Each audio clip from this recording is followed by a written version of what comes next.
오래 기다리셨습니다. 우리 당초 2시 10분에 시작하기로 예정되어 있던 제3회의 제1분과 지금 시작하도록 하겠습니다. 저희 분과명이 여러분들 이미 가지고 계신 그 자료 보시는 대로 해양안보의 불확실성 확산과 대응 정책입니다. 먼저 제 소개를 드리도록 하겠습니다. 오늘 제1분과 사회를 맡은 연세대학교 이정욱이라고 합니다.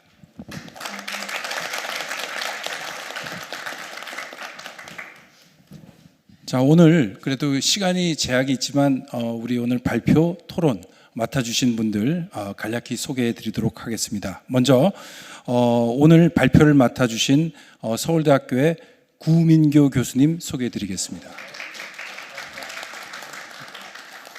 오늘 함께 그 원고를 준비해 주신 서울대학교의 최창용 교수님 소개해 드립니다.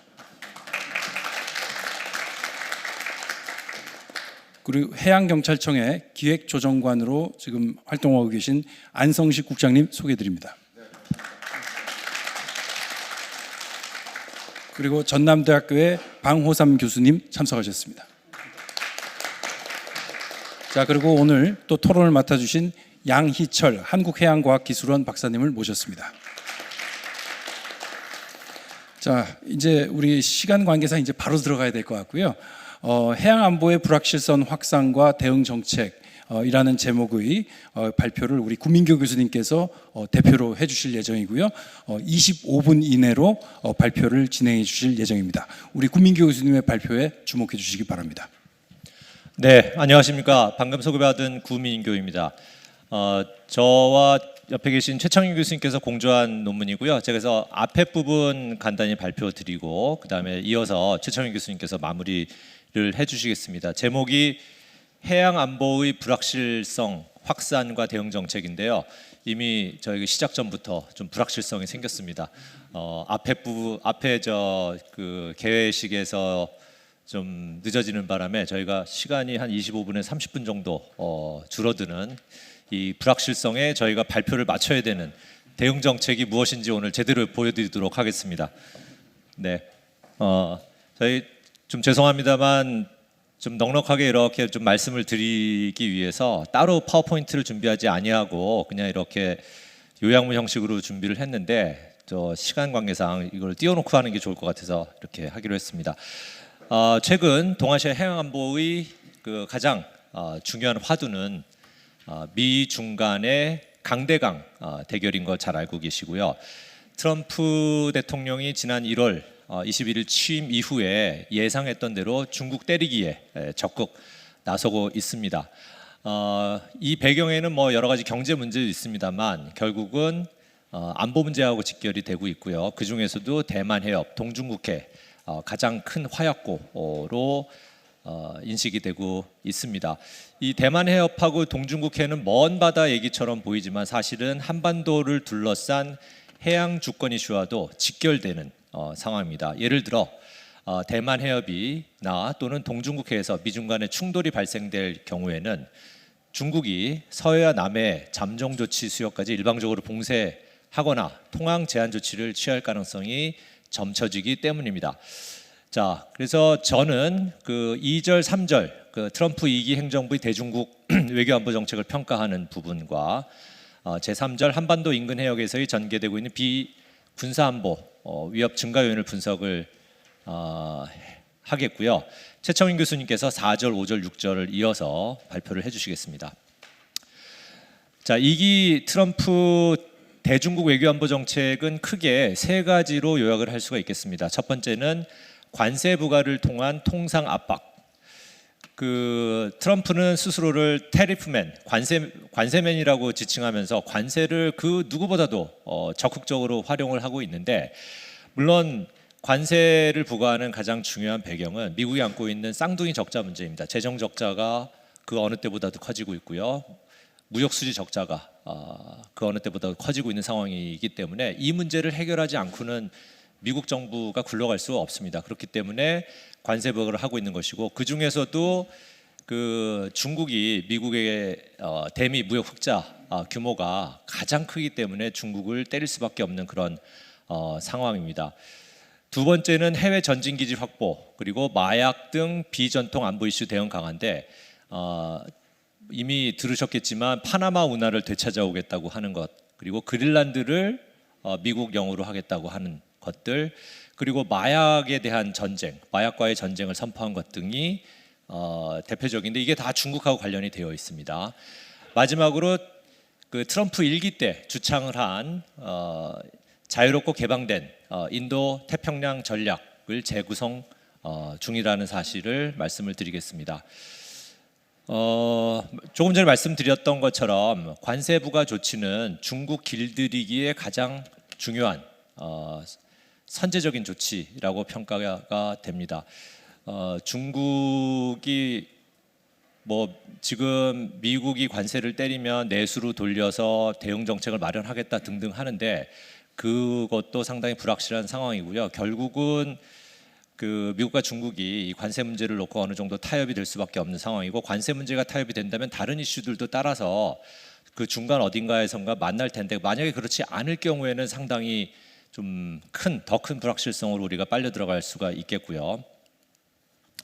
그다음에 파나마 운하하고 그린란드도 저희 입장에서 볼 때는 대단히 생뚱맞은 이슈처럼 들리지만 사실은 이 지역에서 중국의 영향력, 파나마 운하는 말할 것도 없고 바로 미국의 그 코앞이고요. 그다음에 그린란드가 중요한 이유는 북극 항로 때문입니다. 북극 항로의 전략적 중요성을 강조하고 있는 트럼프 입장에서는 이 지역에서의 중국의 영향력이 커지는 것을 용납할 수 없다라는 것을 지금 천명하고 있는 상황이 되겠습니다. 그 다음에 또 저희가 주목해야 될 부분이 마약 카르텔입니다. 마약 카르텔을 외국 테러 조직으로 지정을 하겠다라고 했습니다. FTO, Foreign Terrorist Organization으로 지정해서 이들의 활동을 단속하기 위한 강력한 조치를 취하겠다라고 하고 있는데, 이게 저는 우연의 일치라고 보지 않는 게 최근 강릉 옥계항에서 입항에 정박 중인 외국 선박에서 밀수로 의심이 되는 코카인 1톤 정도, 역대 최대 규모라고 합니다. 이게 미국 FBI의 첩보로 우리 해경청 등과의 공조 노력을 통해서 적발된 사례가 있는데 이것도 지금 우연의 일치가 아니고요. 저는 이제 이 외국 테러 조직을 FTU로 지정하면서 마약과의 전쟁을 선포한 그 연장선상에 있는 것으로 보고요. 다른 한편으로 이제 국내 최대 염전인 그 신안 지역에 소금 수입을 금지한 사례가 있어요. 이게 표면적으로는 이제 강제 노동 이슈가 걸려 있습니다. 제가 여기 안 썼는데 마약하고 그 불법 이민, 인권 관련되는 그 조직들을 외국 테러 조직으로 하겠다라고 하는 거에 연장선상에 있다고 본다면 지금 우리한테도 바로 그 영향이 느껴지고 있는 것이죠. 그다음에 인도 태평양 전략은 구체적으로 아직 나온 바는 없습니다만 1기 때 트럼프 대통령이 주창을 한 것이기 때문에 이것도 내용들을 앞으로 이제 차곡차곡 채워 나갈 것으로 전망이 되고요. 다만 저희들한테 부담스러운 것은 이제 방위비 분담금 1기 때는 5조 얘기하다가 지금은 10조 얘기를 이제 띄우고 있는 상황인데요. 방위비 분담금을 매개로 해서 우리를 동맹국들을 압박할 것으로 예상되어 마찰의 소지가 있는 것은 또 사실입니다. 이 부분과 관련해서는 잠시 후에 최창윤 교수님께서 또 말씀을 해주시겠습니다. 저희 인근 해역에서의 도전 과제인데요. 이제 인근 해역, 저희 서해, 남해, 동해를 놓고 봤을 때 조만간 닥칠 가장 중요한 이슈 중에 하나는 바로 1978년도 한일 대륙붕 협정이 되겠습니다. 올해가 이제 50주년이 다가오는 2025년, 그러니까 3년 전에 그 협정 종료를 통고할 수 있거든요. 2028년에 50주년이고 그 3년 전인 올해 6월에 일본이 협정 종료를 통고할 가능성이 점쳐지고 있는데 이게 이제 일본이 그 종료를 통고를 하면, 일방적으로 종료를 통고를 하면 다시 협상을 하거나 아니면 그 78년도 대륙붕 협정 이전의 상황으로 돌아가기 때문에 한일 간에 좀 상당한 마찰이 예상이 되고, 또 그 이 7광구를 둘러싼 해역에서의 주도권을 놓고 그 한일 양국 간의 대립이 격화될 가능성도 점쳐지고 있습니다. 근데 그거보다 더 큰 문제는 중국입니다. 중국 최근 서해 저희 그 한중 잠정 수역 내에서 중국 쪽이긴 하지만 잠정 조치 수역의 일부에 자기들이 주장하는 그 거대한 양식 구조물을 세웠는데요. 이게 다 불법입니다, 사실은. 그것이 문제가 되고 있고요. 그 다음에 그것뿐만 아니라 석유 시추 구조물도 저희가 어업지도선이 2021년 2년에 발견한 사례가 있습니다. 이 잠정조치 수역에서는 어업행위 이외에 자원개발이나 시설물 설치는 금지되었음에도 불구하고 중국이 이런 행태를 보이고 있는데, 이것은 바로 중국의 빼따컴플리 기정사실화 전략의 일부로 저희가 파악이 되고요. 그러면 무엇을 기정사실화하려고 하느냐? 서해의 내해화를 추진하고 있는 것으로 의심을 받고 있습니다. 그래서 중국의 행태를 보면 우리의 주권적 활동은 윽박질러서 무력화하고 논란이 되는 자신들의 주장은 회색지대 전략을 통해 선점하고 명분을 쌓아 기득권을 야금야금 강화하는 전략을 구사하고 있는 것으로 판단이 됩니다. 마찬가지로 그 대규모 선단의 불법 조업, 저희 NLL 근처에서의 그 불법 조업 문제뿐만 아니라 우리 군이나 해경이 동경 124도, 이게 동경 124도가 신의주에서 이렇게 아래로 쭉 그은 선이기 때문에 중국, 그러니까 이게 좀 중간선에서도 훨씬 더 우리 쪽으로 넘어온, 우리가 도저히 받아들일 수 없는 선이거든요. 근데 이 동경 124도를 실질적인 한중 양국 간의 해양 경계선으로 받아들이라고 요구를 하고 있는 상황이고요. 잊을만하면 또 방공 식별 구역에 중국 항공기 또 러시아 항공기들을 띄워서 도발을 하고 있는 상황입니다. 그 다음에 국내에서는 요즘 거의 논의가 되고 있지 않지만 바레만의 직선기선 문제도 오래전부터 학자들 사이에서는 문제 제기가 되고 있고요. 바레만 직선 기선이 이미 거의 기정사실화가 되었다고 본다면 서해 경계 획정에서 대단히 불리하게 작용할 소지가 있습니다. 자, 따라서 저희는 지금까지 우리가 조용한 해양 외교를 견지해 왔다면 앞으로는 대한민국 위상에 걸맞는 조금 더 적극적인 해양 정책, 해양 외교가 필요한 시점이고요. 그러기 위해서는 해경을 중심으로 한 고도의 현장 대응 능력 확보가 필수적이겠고요. 더 나아가 해양 규범의 담지자로서 대한민국의 역할을 재정립하고 또 적극적인 목소리를 내어야 되겠다라고 생각을 하고요. 지금 뭐 중국도 그렇고 일본도 그렇고 동남아시아 국가 여러 이런 상황을 봤을 때 크게 이 해양 이슈는 세 가지로 요약이 됩니다. 영토화 문제가 심각하고요. 인공섬화가 이루어지고 있습니다. 여기에는 이제 구조물도 포함이 되고요. 그 다음에 그거를 바탕으로 한 군사화, 이 세 가지가 엮여서 전개가 되고 있는데, 마침 저희 대한민국은 영토화, 인공섬화, 군사화 관련해서 국제사회의 규범으로부터 아무런 그 부채가 없는 거의 유일한 국가라고 할 수 있습니다. 이런 규범의 담지자로서의 그런 위치를 적극 활용해서 우리가 목소리를 더 내야 되겠다 하는 말씀을 드리고, 저는 발표를 마치고 마이크를 최청윤 교수님께 넘기도록 하겠습니다.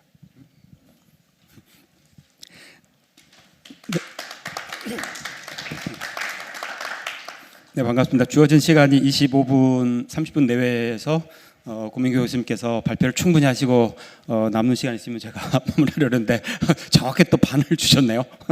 네, 앞단에서 고민교 교수님이 전반적인 해양 안보 환경에 대해서 말씀을 주셔서 저는 이제 오늘 그 주제가 주로 국제 협력 관련된, 물론 뭐 연안 경비도 중요하지만 앞으로 우리나라의 그 대외 확장성, 그다음에 방금 말씀하셨지만 국제 위상을 고려할 때 더 이상 한국이 이제 폐쇄적 뭐 안보 반도 국가 이런 차원 이미 넘어섰거든요. 그래서 그 차원에서 몇 가지 말씀드리고, 오늘 또 해경 주로 주의부에서 많이 오셨기 때문에 물론 이제 그 플로어 토론 시간도 있을 것 같은데 한 서너 가지 오신 김에 제안을 좀 드리려고 합니다. 아시다시피 지금 그 개발 협력 관련해서는 트럼프 2.0 시대 상당히 지금 변화가 있습니다. 미국에서 USAID 국제개발처인데요. 그 폐쇄를 시작으로 해서 정부 효율부의 1차 그 작업 타겟이 국제개발처일 정도로 상당한 정도로 이제 국제개발협력 예산에 대해서 미국은 했는데, 그 틈에 이제 우리나라도 물론이거니와 많은 국가들이 지금 고민에 빠진 겁니다. 미국이 아시다시피 어찌됐건 세계 최대 그 도너 국가였는데 특히 인도적 지원, 그다음에 사회 부문의 예산을 대폭 줄이고 국제기구에 대한 분담을 줄이니까 당장 이제 다른 나라들은 일면 뭐 기회일 수도 있는데 일면 굉장히 딜레마에 빠진 겁니다. 무엇이냐면 하나는 소위 말하는 미국의 개발협력 전략에 연동되어서 그 기조를 따라갈 건지, 아니면 일정한 이 부분이 국제협력을 확대할 수 있는 니치 마켓을 넘어서서 새로운 기회로 볼 것인지에 대한 뭐 기재부 내부에서 지금 회의를 많이 하는데 포지션을 지금 잡기 힘든 상황인데, 중국 같은 경우는 당연히 지금 확장 기조로 나가고 있습니다. 1대1로의 내실화를 기여하는 기회로 가겠다 하는데, 결론부터 이제 미리 말씀드리면 우리 같은 경우는 지금 그 논문에도 있지만 작년에 대폭 ODA 예산이 확대가 돼서 6조를 넘어섰습니다. 국제기구에 우리가 그 약속한 부분이 있기 때문에. 그리고 올해는 한 7조 되는데 문제는 국제개발협력 예산을 ODA 예산을 대폭 늘리는 건 좋은데 아시다시피 이번 주 다음 주 뭐 계속 지금 워싱턴에서 회의가 있는데, 물론 방위비 분담 증액 얘기가 나왔다 안 나왔다는 건 이제 보도 나오진 않고 있는데 사실상 패키지화될 가능성이 있어서 우리나라의 ODA 증액이 역설적으로 미국 입장에서 아니 그럼 방위 분담 증액할 충분한 여력이 있는 것 아니냐, ODA는 그대로 증액하면서 안보를 책임지고 있는 미국에 대한 방위 분담을 늘려라라고 바로 압박이 들어올 수 있는 거죠. 여기에 이제 우리의 딜레마가 있는 겁니다. 그런데 사실상 국제기구에 그다음에 국제사 약속을 했기 때문에 현실적으로 예산 삭감이 올해 이루어지지 않을다는 가정하에, 그렇다면 우리는 그 ODA 그다음에 국제개발협력을 어떻게 국가 전략에 부합하는, 그다음에 국격에 맞는 예산을 활용할 거냐가 과제인데, 그 중에서 가장 핵심적인 그 이슈가 오늘 구 교수님 제가 말씀드리고 싶은 해양 안보, 해양 ODA, 해양 국제개발 협력으로 투입을 한다는 겁니다. 그래서 그 부분 관련해서 이제 오늘 말씀을 나누고 싶은데, 그래서 해양 안보 관련해서 첫 번째는 결정을 해야 될 필요성 있는 첫 번째 질문이, 과연 우리는 연안, 해군도 마찬가지지만 연안 중심의 국가 전략을 가져갈 건지, 아니면 해양 또는 나아가서 해군에서 자주 쓰고 있는 대양 해군식으로 충분한 그 국제사회에 기여할 수 있는 곳으로까지 우리 활동 범위를 넓힐 것인지, 이거는 굉장히 중요한 지금 이슈입니다. 그래서 일부에서는 과도하게 우리의 해양, 소위 말하는 대양 해군으로 갈 경우 당면한 주적이라고 표현하면 북한의 이슈가 있기 때문에 무리하게 해양에 동원되거나 아니면 우리가 확장됐을 때 안보 공백, 그다음에 중국의 입장, 이런 것들이 있어서 첫 번째 이제 우리들이 함께 고민해야 할 부분이 국가 전략 차원에서 소위 말하는 해양의 확장성은 어느 범위까지 갈 것이냐, 그게 이제 첫 번째 문제고, 두 번째는 서해 구조물도 얘기가 나오는데, 서해 구조물 그다음에 대만 관련된 위기가 발생했을 경우 우리나라의 어떤 그 개입의 범위를 어디까지 할 수 있겠느냐, 그건 굉장히 당면한 이슈거든요. 물론 대만에 등등해서 위기가 발생하면 안 되겠지만 2027년에 미국 정부에서도 그렇고 보고서가 나왔지만 상당한 정도로 중국의 위협이 가시화될 가능성이 있다. 27년, 28년에. 그랬을 때 미국에서 나름 거기에 대한 시나리오를 준비하고 있는데, 우리에게 이러이러한 요청이 왔을 때 과연 우리들은 어느 수준에서 해군 해양력을 동원할 수 있겠느냐, 할 수는 있겠느냐, 아니면 하지 않아야 되는 거냐, 인도적 지원에서 머물 거냐, 이 난이도별로 지금 한 4-5단계가 그 시나리오가 있는데 과연 우리들은 어느 만큼 개입을 할 수 있겠느냐가 이제 당면 과제가 되겠습니다. 그래서 이제 우리 해경 얘기로 조금 더 이제 내려와 보면 그런 큰 그 문제 가운데서 우리 해경의 입장을 보면 크게 저는 지역, 그다음에 분야, 그다음에 협업, 그다음에 협력 체계 세 가지 정도 이슈가 있을 것 같은데, 하나는 과연 우리 지금 이제 물론 연안 경비 얘기하는 게 아니고 오늘 주제가 국제 그다음 확장 얘기하는 거기 때문에 과연 그 지역의 범위를 우리 해경이 어느 만큼 갈 수 있겠느냐. 그런데 당연히 우리 연안 지역의 경비는 당연한 거고, 과연 그 선을 넘어서서 미국의 예컨대 인테나 아태 전략에 부합하는 선까지 우리 해경이 참여할 수 있겠느냐. 예컨대 어떤 위기 상황이 발생했을 때 당연히 군사 작전은 최후의 수단이다 할지라도 교민 보호라든가 그다음 인도적 지원, 그다음에 구조 활동 등은 충분히 해경이 동원 여지가 있거든요. 우리가 알다시피 쿼드에 처음 발족한 게 호주, 미국, 일본, 인도 됐던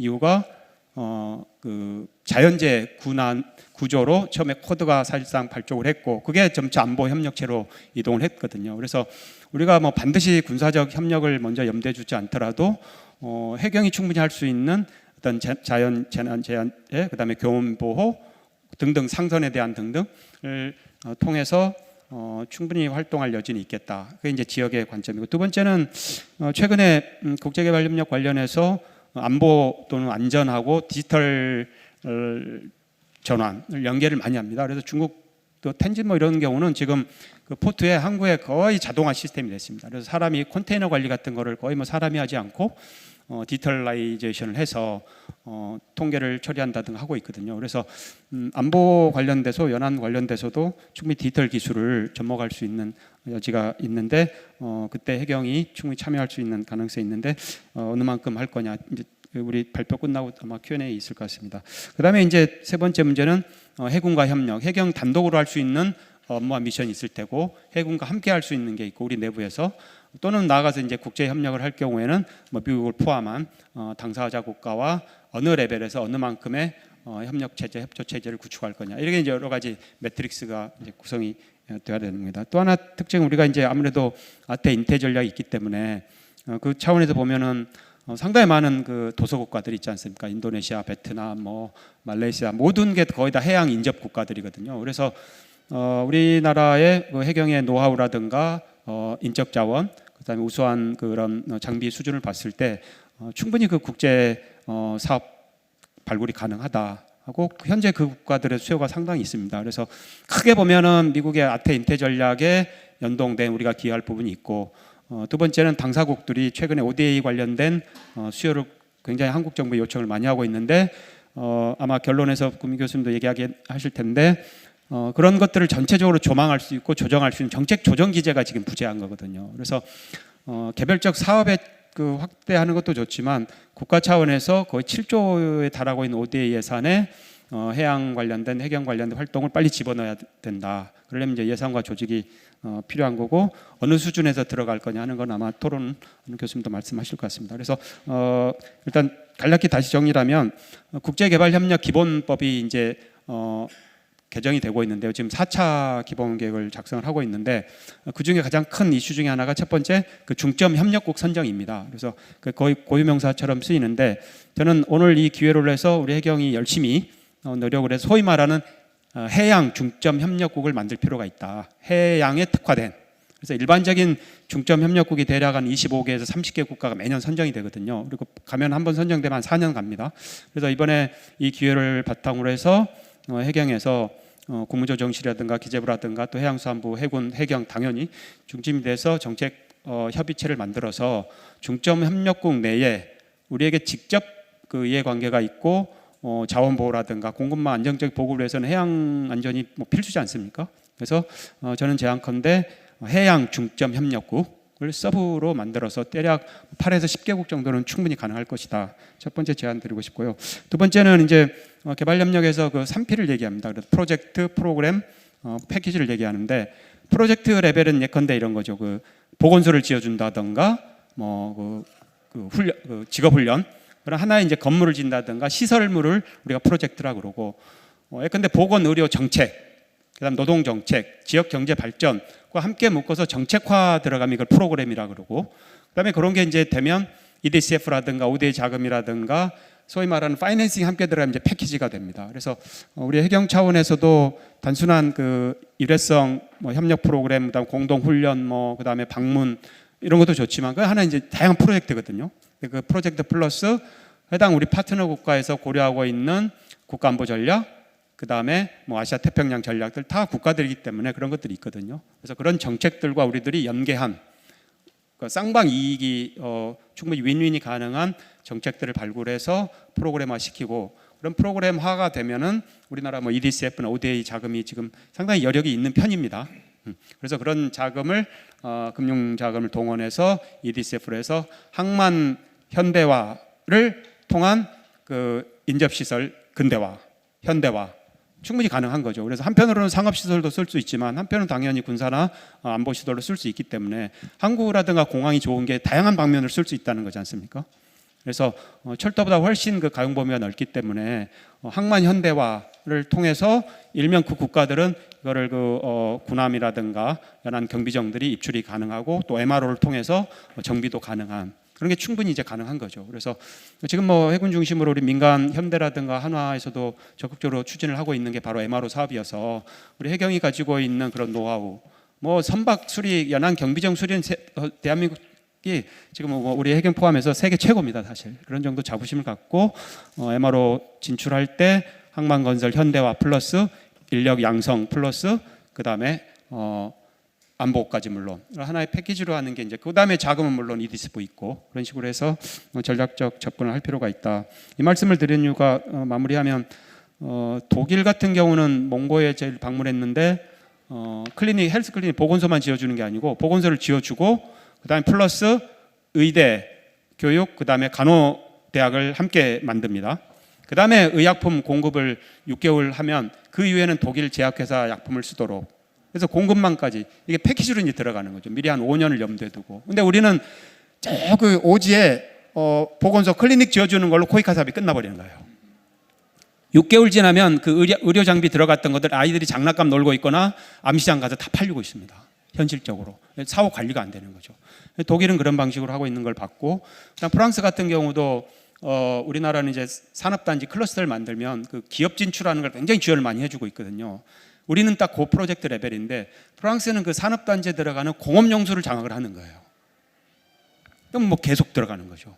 그래서 우리가 이제 과거에는 그 국제개발 협력에 대한 경험도 부족하고 규모가 크지 않을 때는 이른바 그 다품종 소량 기여를 했었거든요. 근데 이제는 우리나라도 규모가 됐기 때문에 대규모 프로젝트에 치밀하게 전략적으로 확대를 할 수가 있는데 그 중에서 가장 중요한 영역이 저희들이 판단하기에는 결국에는 해양 확장이다. 그래서 국가적으로 우리가 내륙에 일단 북한의 위협이 있긴 하지만 역사적으로 여기에 머물 건지 아니면 정말 5,000년 역사 그래도 내부 뭐 문제가 많긴 하지만 그래도 대한민국의 위상이 국제에서 10위, 11위는 되거든요. 그랬을 때 반드시 해양으로 진출이 불가피할 텐데 그 교두보로 우리 해경의 역할이 상당히 중요하고 아마 올해 내년에 굉장한 그 전환점 분기점이 되지 않을까 그런 측면에서 오늘 좋은 말씀 나오기를 기대하고 있고 또 플로에서 오신 많은 분들이 계셔서 부족한 아마 질문 주시면 교수님과 제가 그 답변 드리도록 하겠습니다. 이상 마치도록 하겠습니다. 제가 그 결론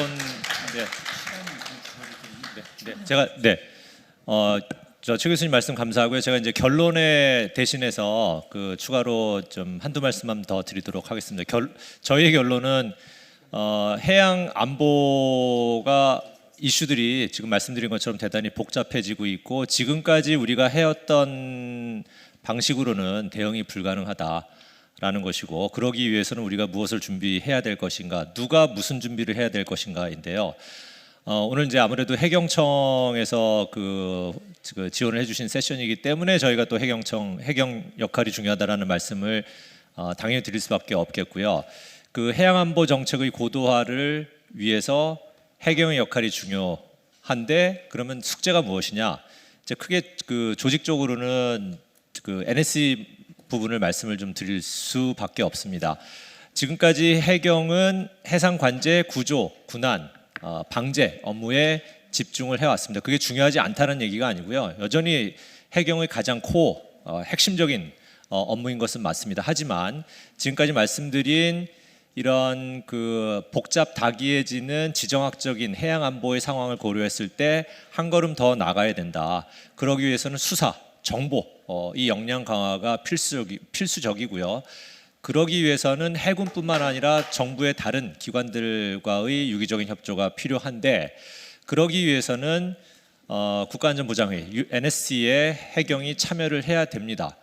그런데 불행한 것은 아니고요. 지금까지는 이제 조직적으로 해양수산부 장관이 NSC에 참여를 하고 있지 않은 상황이기 때문에 한계가 많습니다. 저희가 수사 정보 그런 안보 측면에서 봤을 때는요. 안전도 마찬가지입니다. 그래서 방식은 여러 가지가 있을 것 같습니다. 해양수산부 장관이 NSC에 참여하는 방법이 제일 좋겠고요. 크게 많이 건드리지 않으면서 할 수 있는 방법이 되겠고 그것이 여의치 않다면 해경이 그 지금 기존의 NSC 멤버인 그 행정안전부로 이관을 하는 것도 고려를 해볼 수가 있고, 그 정부 조직의 개편에 따른 여러 가지 장단점들을 고려를 했을 때 지금 당장 그것이 어렵다면 해경이 업저버라도 그 NSC에 참여를 해서 그 일단은 가서 앉아 있어야지 뭐가 어떻게 되고 그 다음에 정보도 전달하고 또 전달받고 하는 거거든요.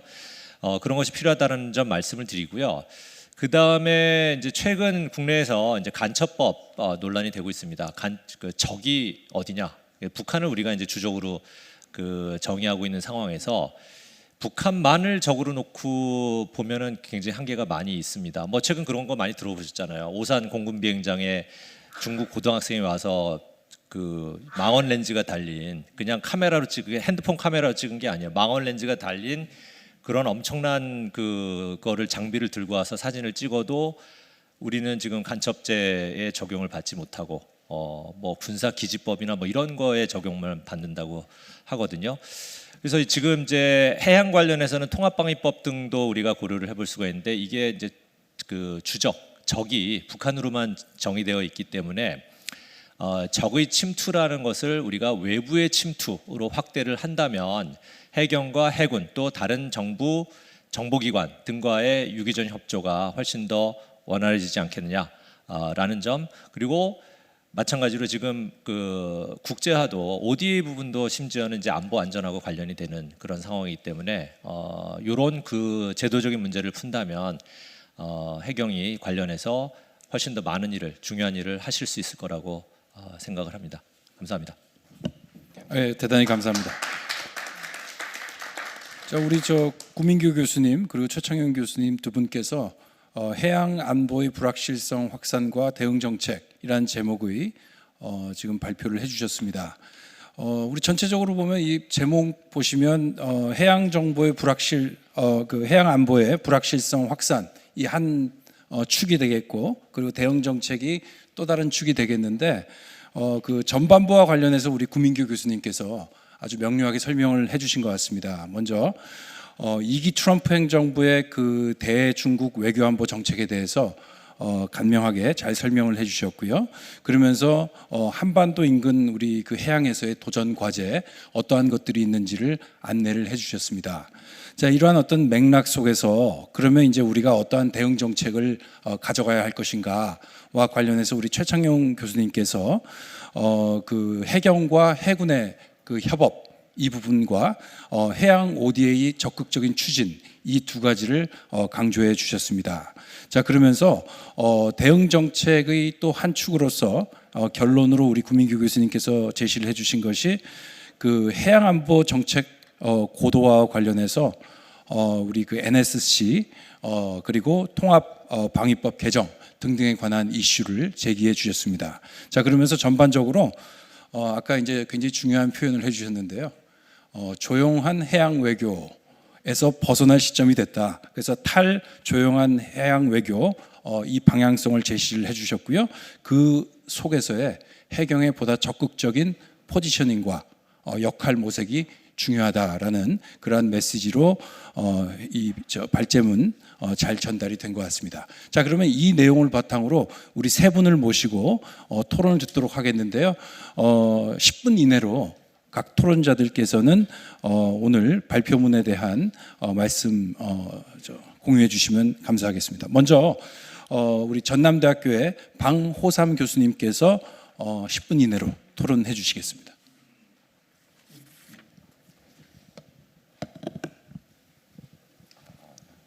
네.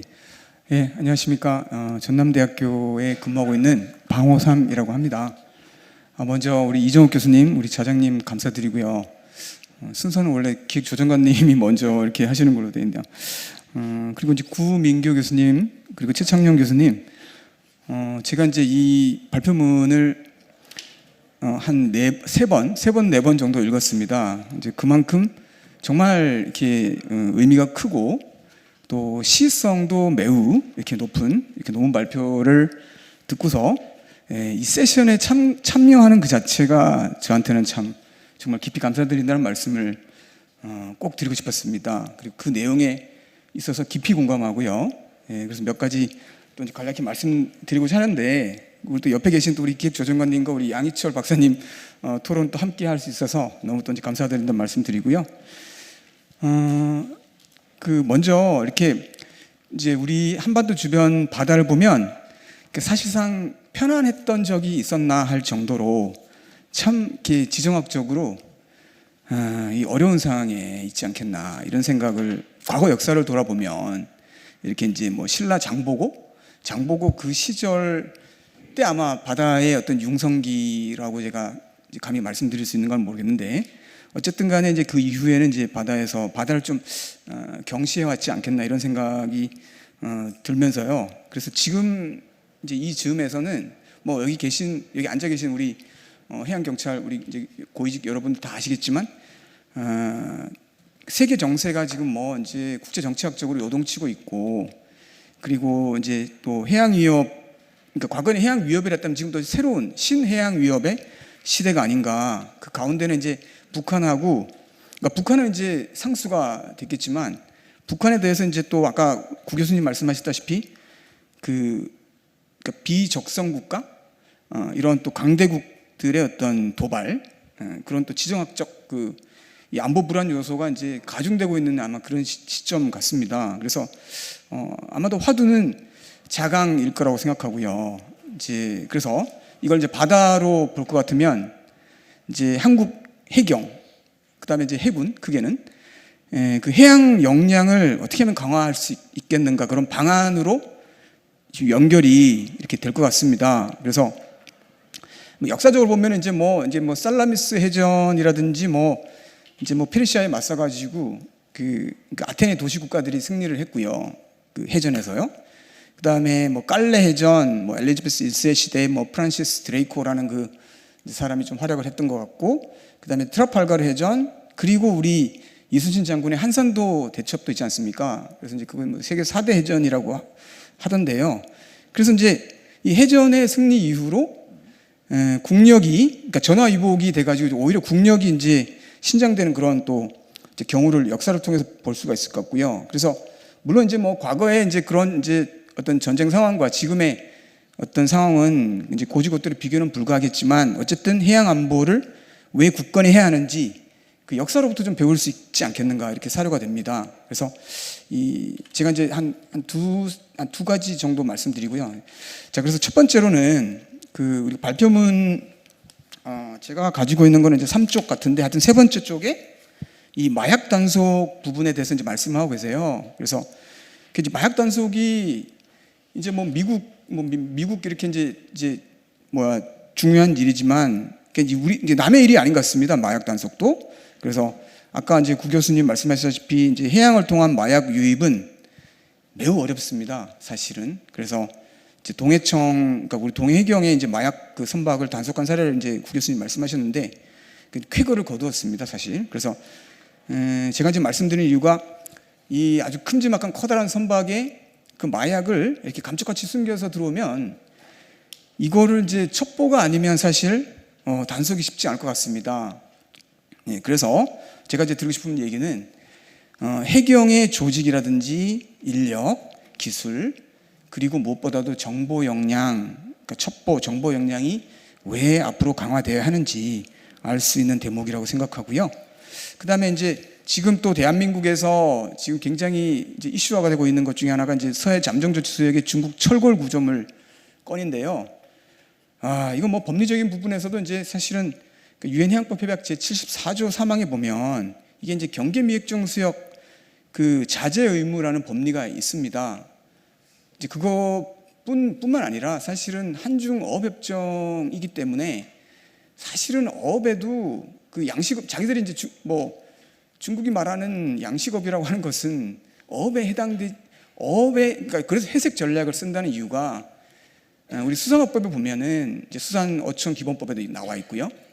양식업은 어업과 별개로 이렇게 구분이 됩니다. 구분되어 정의되어 있습니다. 이제 그 점도 이제 그네들이 이제 양식업이라고 주장하니까 저는 또 그렇게 말씀을 드리는 바고요. 그래서 자제 의무를 생각해야 되겠고, 그래서 이제 이 자제 의무를 생각하면 제가 너무 또 깊게 이렇게 말씀드리면 또 어긋날 것 같아서 오늘 주제 범위에서 저도 이제 자제하면서 이제 단 한 가지 말씀드리고자 하는 거는 이게 우리가 국제 정치적으로 보면은 좀 단호한 대응이 좀 필요할 것 같습니다. 그러니까 발표문에서도 있었다시피 이게 주춤하면 당한다 이런 생각을 제가 하고요. 어떻게 하면 이게 이제 회색지대 전략이면서 살라미 슬라이싱, 이 소시지를 어떻게 하면 야금야금 아주 가늘게 잘라 먹는, 그러면서 이제 통째로 이제 먹으려고 하는 그런 걸 통해 가지고 이제 결국엔 추구하는 게 기정사실화 전략입니다. 기정사실화, 이미 우리 거가 됐다. 그래서 그런 전략 어떻게 하면 물리쳐야 될지 이 국력을 정말 좀 모아야 할 때가 아닌가 싶고요. 그러니까 요컨대 좀 덩치가 크고 덩치가 큰 사람이라 하더라도 잘못된 건 잘못되었다, 틀린 건 틀렸다, 이렇게 단호하게 꼬집어주는 그런 대응이 아마도 이제 아까 우리 사회자께서도 아주 좋게 말씀하셨는데 아주 적절하게 탈조용한 외교가 아닐까. 상대도 알고 있습니다. 사실은 자기들이 무엇을 하고 있는지 상대도 알고 있다고 생각하고요. 그래서 하여튼 뭐 이제 국제 정치적으로 이렇게 또 접근해야 될 문제이기도 하고요. 그래서 저는 여기서 이제 마무리하도록 하겠습니다. 네, 감사합니다. 예, 방호선 교수님 감사합니다. 일단 가장 중요하게 자강을 이제 말씀을 해주신 것 같습니다. 그러면서 이제 특히 그 해양 역량 강화의 중요성을 강조해 주셨고요. 해군과 해경 합친 그런 해양 역량이 이제 중요하다고 말씀을 하시면서 그러면서 이제 특히 이제 우리 해경 중심으로 굉장히 중요한 이슈로 등장한 이 마약 단속에 있어서의 그런 어떤 역량, 특히 이제 우리 조직이나 인력, 기술, 정보 이러한 측면에 걸쳐서 어떻게 역량을 끌어올릴 것인가에 대한 본격적 고민이 필요하다 이런 말씀해 주셨고요. 그리고 중국의 일련의 어떤 조치 그리고 회색 전략 이런 것들에 대해서 우리가 어떻게 또 대응을 할 것인가, 이 부분도 역시 자강이라고 하는 큰 틀 속에서 고민이 필요하다라는 말씀을 해주셨습니다. 자, 그러면 우리 두 번째 토론자로 양희철 박사님 모시고 토론 듣도록 하겠습니다. 네, 안녕하세요. 저는 한국해양과학기술원의 양희철입니다. 그 두 분께서 워낙 좀 거시적인 내용들을 발제를 해주셔서 사실은 제가 다 그거를 토론하기에는 좀 무리가 있는 것 같고요. 그 중에 이제 몇 개, 특히 이제 해양 쪽에서 받아들이는 것 중심으로 해서 제 말씀을 추가하는 걸로 하겠습니다. 그리고 또 발제 내용 중에 상당 부분 제가 다 공감을 하고 있는 부분이어서 그 중심으로 해서 또 특히 이제 해경이 좀 신경을 써야 될 부분 중심으로 말씀을 드리겠는데, 먼저 이 전통적 안보하고 비전통 안보 관련된 부분이 언급이 됐는데, 사실은 저희 쪽 영역에서는 적어도 과거 이렇게 이분법적으로 전통적 안보, 비전통적 안보를 나누는 개념은 조금 희박해진 게 아닌가라고 저희들이 생각을 하고 있어요. 왜냐하면 비전통적 안보 이슈로 이 접근이 됐지만 실제 그 결과가 이미 뭐 그 한 국가의 국민 혹은 뭐 경제 영역에 치명적인 효과를 발휘하려면 이거는 이미 안보 영역으로 돌아가, 전통적 안보 영역에서 처리할 수밖에 없는 의제가 돼서 저희들은 적어도 이 두 가지는 이미 향후에 이 문제를 다룰 때 비전통적 안보 이슈라도 굉장히 덩어리가 크다, 영향력이 크다라고 하면 마치 전통적 안보 이슈처럼 다룰 필요가 있는 시대가 된 것 같습니다. 여기 이제 대표적인 것이 뭐 기후변화 문제, 뭐 질병 문제, 우리 이제 코로나 때 다 봤듯이 그런 것들은 예전에 기후분류법에 따르면 비전통적 안보 이슈지만 실제 다루는 것들은 국가 간의 움직임을 보고 국가 간의 서로 협업 관계, 대치 관계를 보면 거의 대부분이 이 전통적 안보 영역에서 다루어졌던 모습들이 보이거든요. 그래서 이것들도 향후 해경에서 바다에서 진행되는 일련의 사안들이 굉장히 가벼운 건일 수도 있지만 이게 조금 더 이 소용돌이가 치면 전통적 안보 영역으로 조금 전환되는 이슈도 꽤 많을 수 있다. 그래서 이것도 같이 신경을 써주는 게 좋지 않을까라고 생각을 합니다. 그리고 또 하나는 최근 이제 주변국 관련돼서 의제가 너무 많이 발생을 해서 뭐 지금 이제 황해 구조물 때문에 많이 시끄러운데, 저희들은 사실은 이 구조물 문제는 좀 오랫동안 모니터링을 해왔던 문제였고 언제든 이 수위를 조정할 필요가 있다라는 그거는 다 뭐 고민을 하고 있었어요. 근데 이제 그것보다 저희들이 좀 더 큰 고민, 또 해경청이 관심을 가져야 될 것은 이렇게 단발성으로 나오는 것보다는 좀 우리 주변 속의 질서를 변동시킬 만한 이슈가 뭐가 있는지에 조금 매진할 필요가 있어요. 이런 것들은 서해 구조물 문제는 물론 신경 써야 될 의제지만 조금 이 질서를 변동시키는 의제에서 사실은 하위 단계로 저희들은 보고 있습니다. 물론 이 시설물뿐만 아니라 다른 행위들과 연계가 됐을 때 나타날 수 있는 질서 변혁의 그 부분은 저희들이 신경을 같이 써야 되는 건 맞지만 이 부분은 조금 구분해서 해경 혹은 해군에서는 좀 더 큰 지역의 질서에 영향을 주는 요소들이 들어왔을 때의 문제를 조금 신경을 많이 써야 되지 않을까 생각을 합니다. 그리고 이런 문제가 들어오면 자꾸 이제 외교적 문제만 신경을 쓰는데 저희는 사실은 이제 이 서해 구조물 문제가 들어왔을 때 가장 강력하게 억지력을 발휘할 수 있는 이 파트는 외교적 항의라고 봤어요. 필요한 경우에는 이 중국 대사를 초치하는 형태로 해서 이 현 상태를 좀 억지시키고 그 다음에 풀어가는 문제 좀 단계화하는 것을 제안을 드렸었는데 동시에 만약에 향후 이런 유사한 문제가 터지면 이제 몇 가지가 생기는 거죠. 외교 쪽에서 발휘할 수 있는 억지력, 이 법 집행 세력이 발휘할 수 있는 억지력, 그리고 실제 이제 이번 같은 경우 똑같습니다. 저희 온누리호를 보내서 그 시설물 주변에 대해서 조사도 하고 그랬는데 이런 것들은 국제법상의 관할권 행사의 부분이거든요. 그러니까 시연시키는 거기 때문에 향후 이런 문제가 생기면 어느 한 기관의 문제가 아니라 이 복합적으로 각 기관들에서 발휘할 수 있는 억지력과 관할권 행사 행동 이 좀 같이 연계가 돼서 나타나야 되실까 아닐까라고 생각을 하고요. 또 하나 이런 문제를 다룰 때 저는 조금 이제 주문하고 싶은 것 중에 하나가 그거예요. 어느 특정 사안이 생기면 이 사안이 마치 남중국해 문제인 것처럼 그만큼 큰 것처럼 혼동시켜버리는 경우가 많이 있습니다. 이런 것들은 저는 각 해역별로 발생하는 사안들은 분명히 법적 성질이 틀리고 그 수위가 확장 가능성은 있고 확대 가능성은 있지만 관리할 수 있는 영역에서 벗어나게 이걸 띄워버리면 사실은 이게 관리 영역에서 좀 벗어나는 경우가 생기거든요. 그래서 이런 특히 이제 황해 시설물 같은 경우는 남중국해 이슈와는 조금 저는 법적 성질도 틀리고 지금 중국에서 나오는 행위 수위도 좀 틀리거든요. 그래서 양자 문제로 다룰 수 있는 것들은 양자 문제에서 다루는 게 맞고 대신 이제 그 양자 문제 그 범주에서는 해경도 있어야 되고 조사선도 있어야 되고 그다음에 외교도 있어야 되는 형태로 진행이 돼야 되고 그래서 사안이 생기면 좀 차분해라. 그리고 법적 성질을 어떻게 변혁시킬 것인지 문제 우리가 괜히 이거를 관리할 수 있는 의제였는데 관리를 못하는 의제를 확장시킬 수도 있으니 그것도 좀 조심할 필요가 있다라는 주문을 드립니다. 그리고 또 하나는 아까 이제 그 국제협력 관련돼서 ODA 문제를 언급을 하셨는데 아마 제가 저기 해경교육원이나 어디 가서 강의를 하면 ODA 해경이 독자적으로 행사할 수 있는 ODA를 꾸준히 제가 강조를 했었거든요. 근데 지금 시대에 이게 너무나 필요한 부분이기도 합니다. 아까 이제 뭐 언급하신 것 중에 저도 공감이 되는 게 있는데 예를 들어서 이제 수상 관련된 자원 관련된 부분은 우리가 직접적인 행위를 통해서 하기가 상당히 제한적인 부분이 많아요. 근데 도서태평양 국가에서 우리를 필요로 하는 것들은 꽤 많거든요. 예를 들어서 뭐 IU 관련돼서는 우리 위성을 지원하기도 하지만 해경 함정이 활동 범위를 조금 대양 진출이 만약 가능하다면 그렇게 조금 확장시켜주면 그 대가로 해서 그쪽의 쿼터를 우리한테 좀 더 부여하는 형태로 충분히 그것도 가능합니다.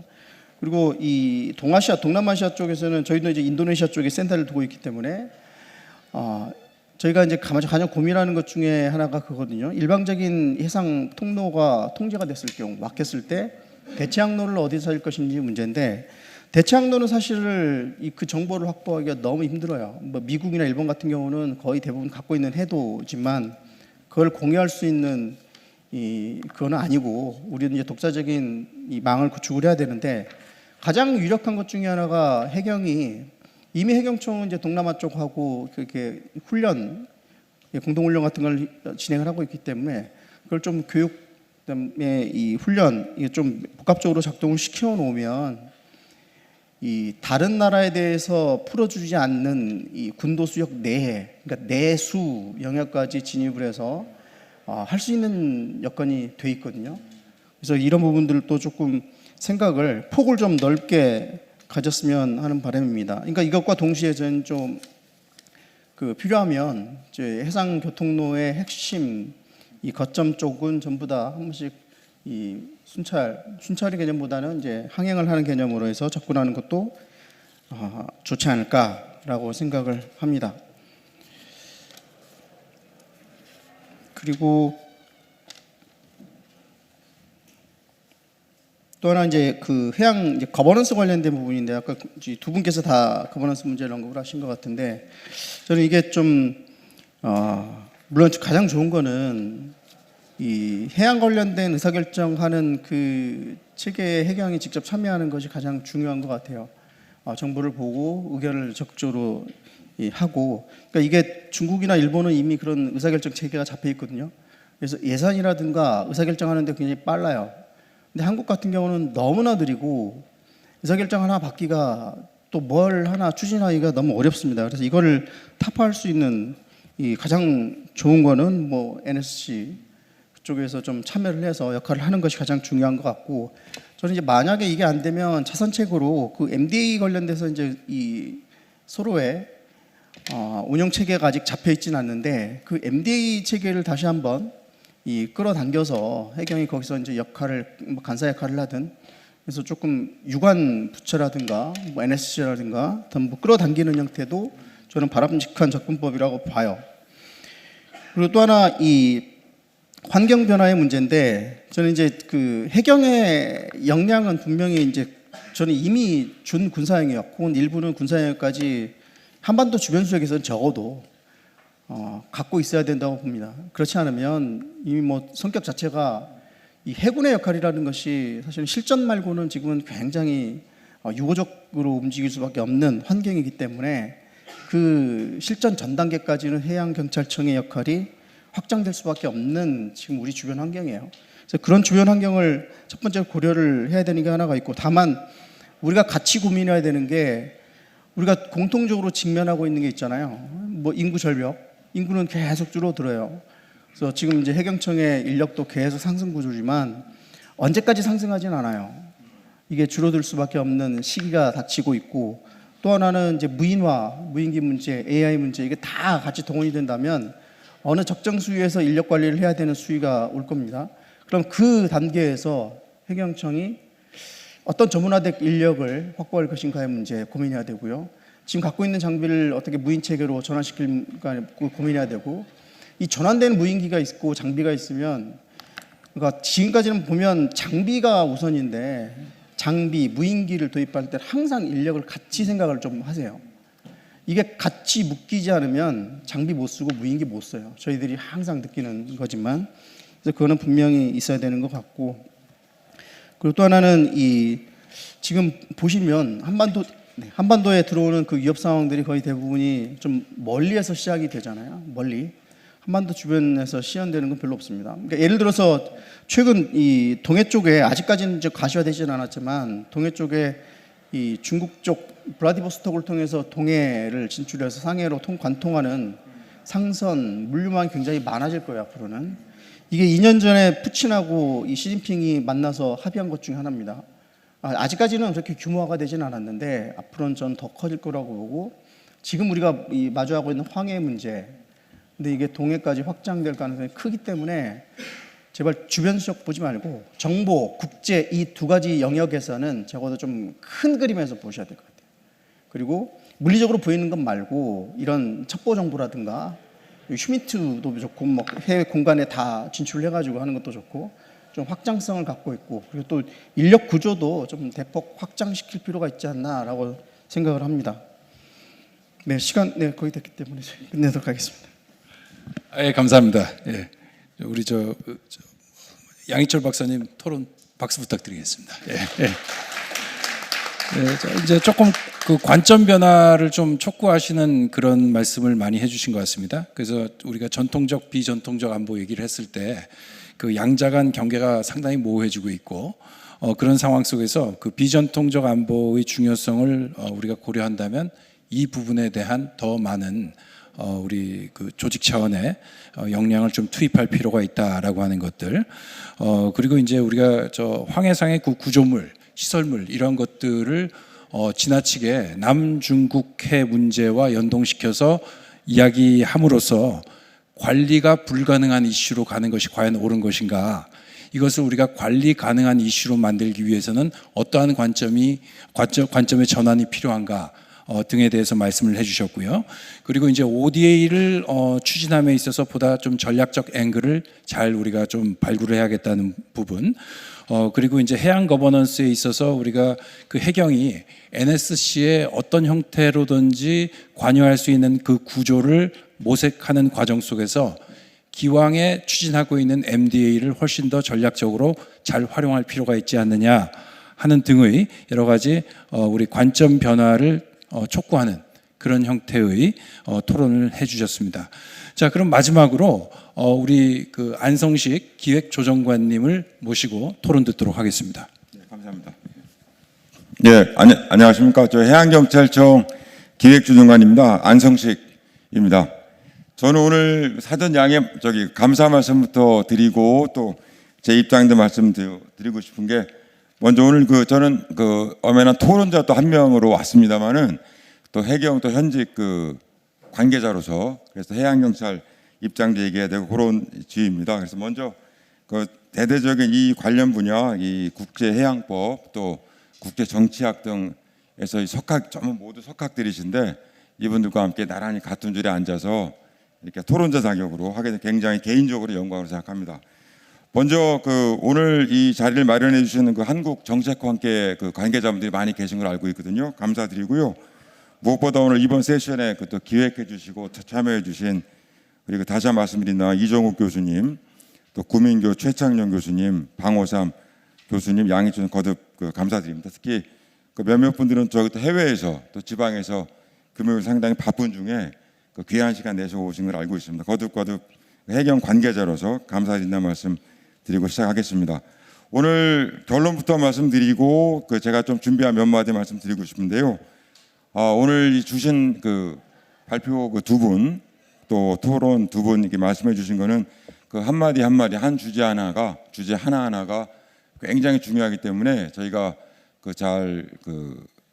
해경청 정책에 또 앞으로 있을 중장기 장비 도입 계획 등 실무적으로 반영을 해서 하도록 하겠습니다. 굉장히 좋은 말씀 주셔서 감사드립니다. 지금 또 현재 지금 미래를 대비해 가지고 현재 본청에서 비전 현재 2033에 가장 나와 있는 미래 계획이라 할 수 있는데 지금 올해 중으로 2040을 지금 만들려고 합니다. 그래서 굉장히 저희도 기본 작업을 하고 있는데 여기에도 상당 부분 내용을 좀 담을 것이고 이 토론이와 무관한 부탁입니다만은 만드는 과정에서도 많은 또 좋은 부탁드린다는 말씀 사전에 결론 삼아 드립니다. 이렇게 말씀드릴 게 두 가지 시간 제약도 있고 해서요. 해경이 지금 이 관련된 이 중요한 주제 관련해서 저희가 완전히 딴 길을 걷지는 않았고 나름대로 저희 스스로 수년간 이 부분에 대한 인식을 대부분 비슷한데 저희가 해온 거에 있는 준비를 간단히 몇 가지 대부분 다 아신 내용들입니다. 교수님들하고 방청객들이 그래서 간단히 말씀드리고 오늘 토론 주제에서 주셨던 말씀에 대해서 저희 해경 입장을 또 개인적 입장을 좀 해서 말씀드리는 걸 하겠습니다.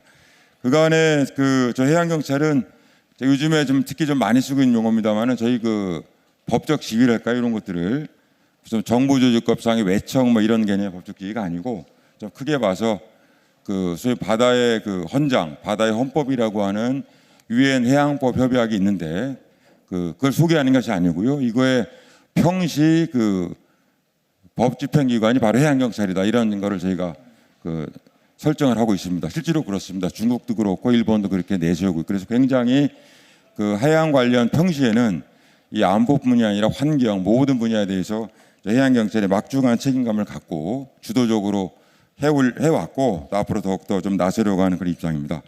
이런 입장에 저희가 지금 그동안 쭉 추진의 업무로서는 현재 주로 중국과 일본을 염두에 둔 거긴 합니다만은 경비구역을 기존의 연안이라든가 요거 내해 위주의 경비를 좀 넘어서 가지고 해양 안보에 염두에 둔 소위 전략 경비구역이라 그래서 이미 신설을 좀 했고요. 다만 이제 예산상의 문제로 예산당도 많이 도와주고 있는데 현재 올해 12월까지 총 한 3개 구역을 지금 신설해 놨습니다. 그래서 장기적으로는 각 구역마다 대형 함정 3척을 이제 배착할 예정인데 올 연말까지는 한 척씩 그렇게 지금 나름대로 그 서해와 그 일본의 그 광역 개혁에 대비한 그 경비 계획을 좀 세우고 추진해 오고 있습니다. 또한 오늘 말씀 많이 해주셨는데 바로 옆에 계신 우리 또 토론자 참석하신 양해철 수장님이 초기 개념 설계에 많은 도움을 주셨는데 그 MDA 19년 계획 수립하고요. 21년도부터 그 본격 예산을 투입해 가지고 지금 벌써 중간 단계도 넘어서고 있습니다. 그래서 당장 내년에는 저기 인천에 그 가시적으로 그 인공위성 센터도 좀 건립합니다. 그리고 그 33년까지 그 굉장한 수조 원의 물론 다부처 사업이라서 많은 게 들어갑니다만은 저 해경이 주도하는 사업으로 많은 위성도 띄어서 드론까지 포함하는 겁니다. AI 기술. 그래서 요 지금 입체적으로 해양에서 벌어지는 그 다양한 그 정보 사항들을 저희가 분석하고 그 또 관련 유관기관에 제공하는 그런 임무를 지금 수행하고 열심히 좀 하고 있습니다. 그다음에 지금 아까 오늘 국제협력 말씀 많이 해주셨는데요. 그 현재 저희가 이번 그 자료 수집하면서 정확히 알아보니까 오늘 기준으로 그 미국, 일본은 물론이고 그 콜롬비아, 호주까지 해가지고 심지어 아르헨티나까지 그 17개국과 지금 MOU를 맺고 있습니다. 그래서 MOU 내용은 대부분 다 같은 내용들입니다. 양기관 인력 교류하고 교육 훈련 그다음에 정보 교환 이건데 특히 최근에는 동남아 그 콜롬비아 대사하고 그 에콰도르 대사가 우리 청에 부임하자마자 방문할 정도로 굉장히 이 부분 협력이 많은 특히 콜롬비아하고는 아까 저 발표해 주신 것과 같이 이번에 국제 마약 조직 관련해서 굉장한 호감을 표현한다기보다 관심이 있고요. 그래서 앞으로 나름대로 또 국제 공조를 강조하기란 그런 협력도 내세우고 있습니다. 앞으로 계속 좀 확대해 나갈 예정으로 있습니다.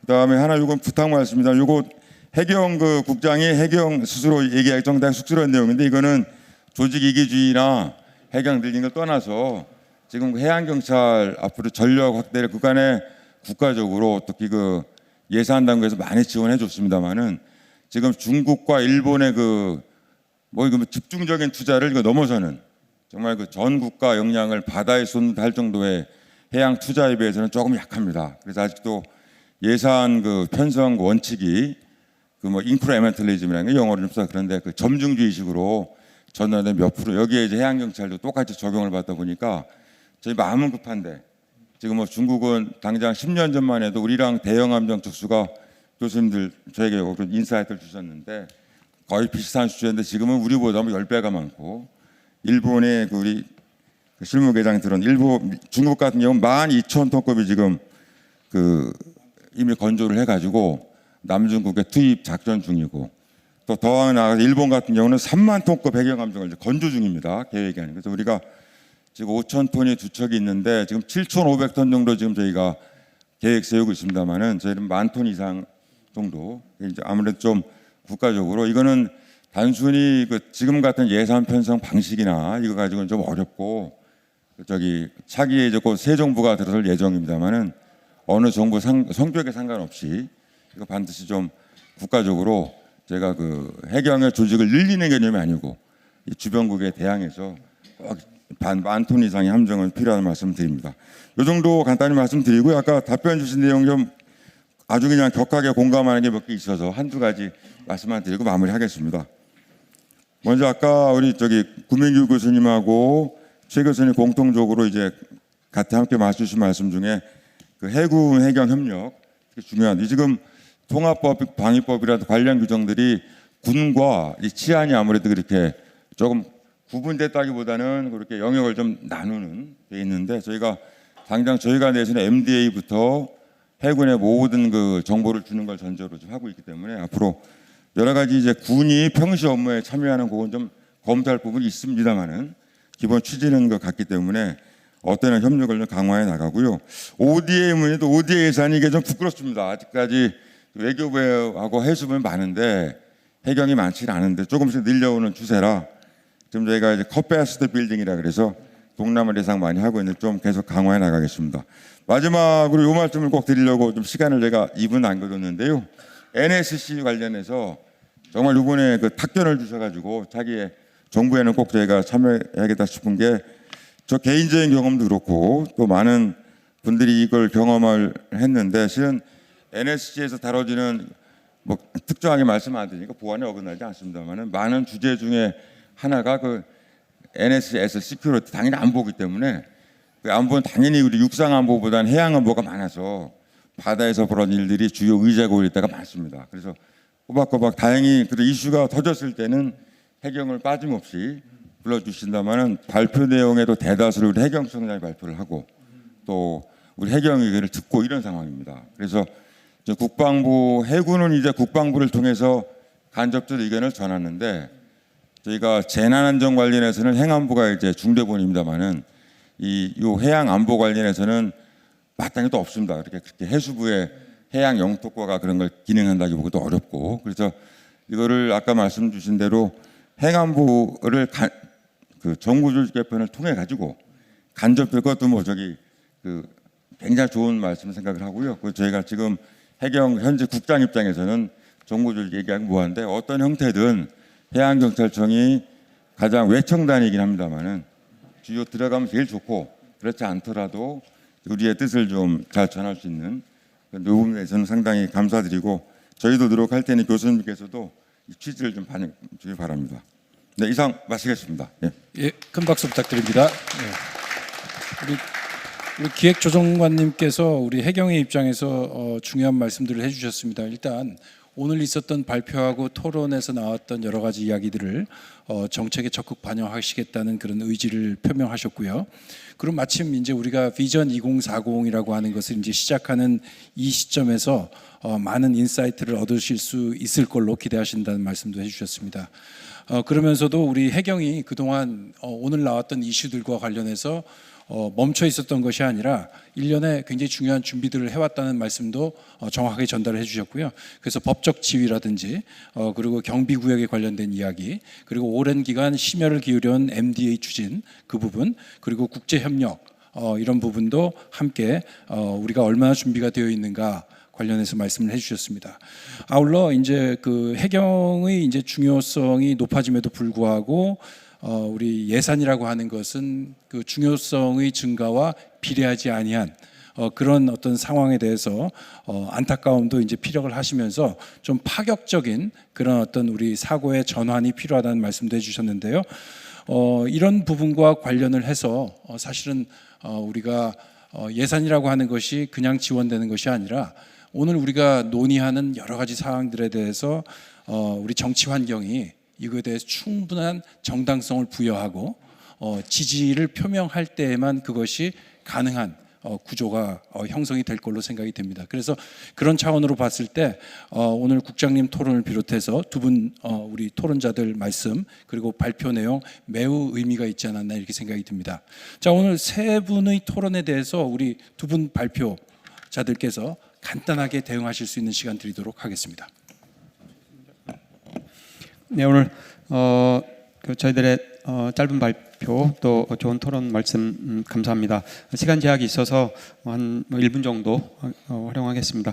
첫 번째는 정말 그 전략적 전환기라는 얘기를 많이 하는데 한번 그 결심을 해야 된다. 우리가 연안 국가, 물론 분단 국가에 북한의 제약 조건이 있지만 과연 연안 국가로 우리들이 비전을 할 건지 아니면 이른바 해양 국가를 지향할 건지 그 국가적 목표에 따라서 전략이 나눌 수 있는 거고 전략이 새롭게 재구성되면 거기에 따른 전략 목표라든가 실행 수단이 나오기 때문에 우리들의 과연 국가적 비전과 전략을 2025년 현재부터 25년 또는 2050년 또는 뭐 우리 후손들에게 물려준 나라의 국가의 이 범위를 어떻게 가져갈 거냐.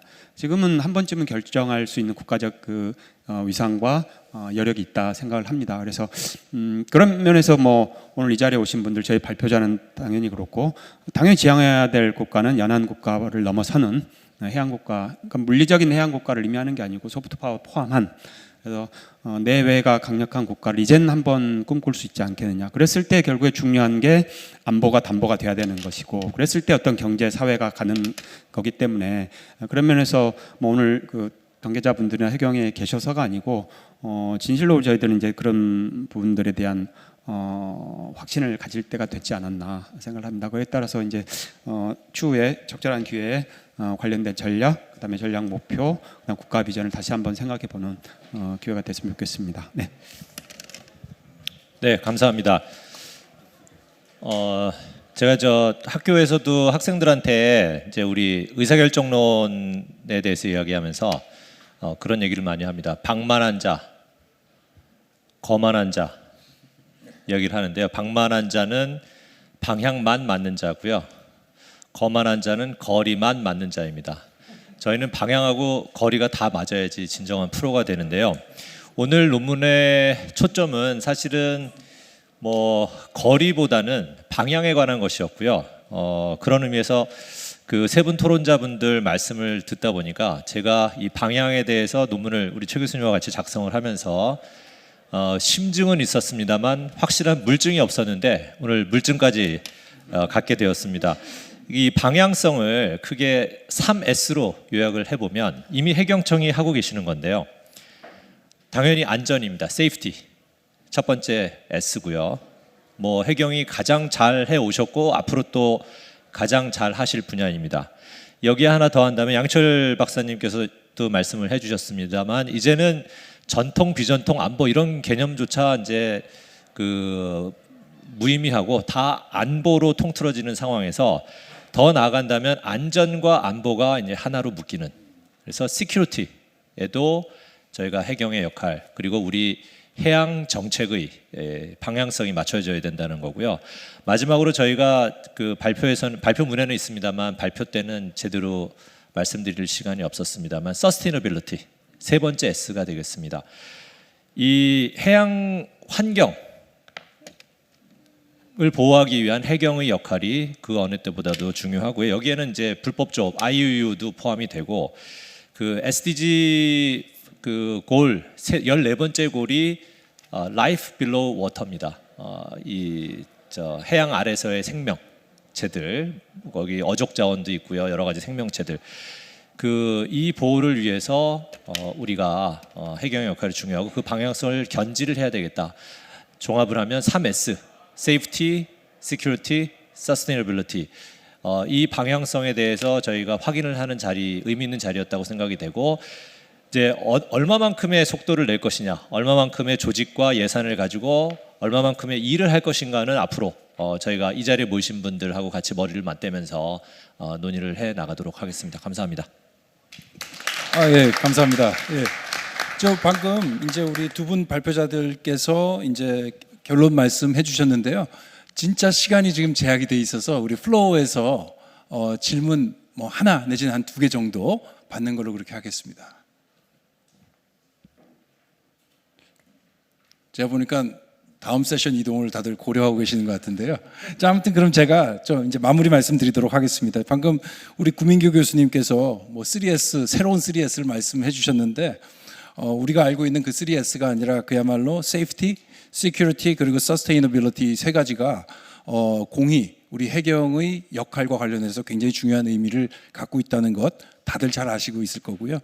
그래서 그러한 어떤 방향성과 관련해서 이제 아까 말씀해 주신 거리 그리고 어떻게 할 것인가에 관한 얘기는 향후 우리 해경에서 추진할 비전 2040에서 아주 집중적으로 논의하고 제대로 된 안을 오늘 담을 수 있으리라고 그렇게 생각을 합니다.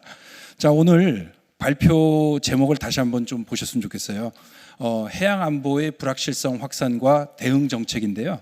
자, 오늘 우리 발표와 토론으로 인해서 해양 안보의 불확실성에 대해서 우리가 그 본질을 훨씬 더 잘 이해할 수 있었던 것 같습니다. 그래서 우리가 전반적으로 그러한 불확실성을 잘 이해함으로써 향후 해경을 중심으로 한 정책적 대응은 어떻게 해야 할 것인가, 이 부분도 우리가 조금 더 선명한 그림을 그릴 수 있는 그런 좋은 기회가 됐다고 생각을 합니다. 자, 마지막으로 여기 우리 화면 한번 봐주시면 좋겠는데요. 오른편을 한번 보실래요? 좋은 정부, 바람직한 정책이라고 되어 있고요. 부제가 정책 불확실성 해소를 위한 실사구시 정책 설계, 이번 춘계학회의 부제입니다. 그런데 오늘 우리 발표문이 그리고 발표와 토론이 저 취지에 가장 잘 부합한 것이 아니었나 이렇게 생각을 하고요. 그런 의미에서 이 세션을 기획한 우리 해양경찰청에 깊은 감사의 말씀을 전합니다. 자, 오늘 그 발표, 토론 모두 수고 많으셨고요. 그리고 끝까지 경청해 주신 우리 플로어에 깊은 감사를 드립니다. 이상으로 세션 마치도록 하겠습니다.